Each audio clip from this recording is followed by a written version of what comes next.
এয়া মই বৰ্তমান ঈদৰ কাম কৰি আছোঁ। বৰ্তমান ঈদ আহিছে নহয়। ঈদত তাৰমানে মেখেলা চাদৰ, লুংগি, তাৰপিছত ছোৱালীৰ কুৰ্তা, পেণ্ট পিচ কৰা, চৰ্ট কৰা, এইবিলাক তাৰমানে কাম ঈদৰ সময়ত বহুত আহে। গতিকে ৰাতিপুৱাৰ পৰা মই ছোৱালী শিকালোঁ, প্ৰশিক্ষণ দিলোঁ ছোৱালীক ব্লাউজৰ, প্ৰশিক্ষণো দি আছোঁ, কামো কৰি আছোঁ। মাজে মাজে প্ৰশিক্ষণৰ অকণমান আইডিয়া দিওঁ, দি উঠি আকৌ এনেকৈ তাৰমানে মেখেলা চাদৰ চিলাওঁ আৰু ব্লাউজো কিছু পাত্তা মাৰি আছোঁ। তাৰে কাম কৰি আছোঁ আৰু ব্যস্ততাৰ মাজত ভিডিঅ'ৰ সময় এতিয়া গোটেইখিনি কামে কৰিবলগীয়া হৈছে। মানে আজি চাদৰকে চিলাম বা মেখেলাকে চিলাম বুলি নোৱাৰি আৰু এইকেইটা দিনত। মানে যি সন্মুখত পৰে তাকে কৰিব লাগে।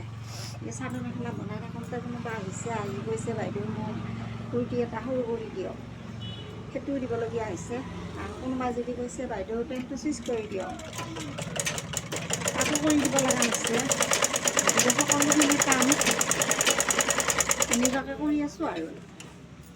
গতিকে সকলোৱে কামত ব্যস্ত থাকক, কাম শিকক, ব্যস্ত থাকক আৰু সহজে নিজৰ খৰচটো নিজাকে বহন কৰি থাকক। যাতে পৰিয়ালটোৰ চলাত সুবিধা হয়। মেখেলা কৈ দিম। এইখনতে বৰ্তমান মই মেখেলাত ফল্চ মাৰি আছোঁ।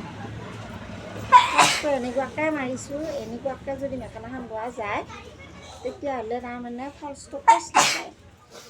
এই চিলাইটো মাৰিলোঁ ফাৰ্ষ্টতে, এই চিলাইটো মাৰি এনেকুৱাকৈ ল'লোঁ, লৈ আকৌ ফল্চটো কাপোৰখিনি ইটো চাইডে ল'ব লাগে, লোৱাৰ পিছত এনেকুৱাকৈ ধুনীয়াকৈ পিন্ধি লৈ ফল্চটো মাৰিব লাগে। ইয়াত ডাবল চিলাই খায়। ফল্চটো ফাৰ্ষ্টতে এটা চিলাই মাৰি লগাই ল'লোঁ, তাৰপিছত উল্টাই দিলোঁ, উল্টাই দি আকৌ এই চিলাইটো মাৰি দিলোঁ, দিয়াৰ পিছত এইটো ডাবল চিলাই হৈ গ'ল।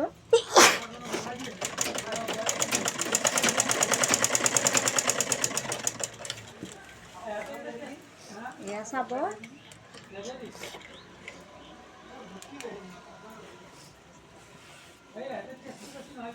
এয়া বঢ়িয়া, তাৰমানে কোচ নাখায় এনেকুৱাকৈ বনালে, কোচ নাখায়। ফল্চটো এনেকুৱাকৈ দিওঁ। এতিয়া বাৰু বতৰ ইস্ত্ৰি মাৰা নাই, চিলাইহে আছোঁ।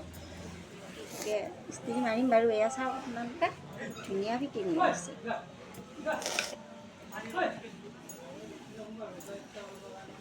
সেইটো মেখেলা ফল্চ মাৰিম।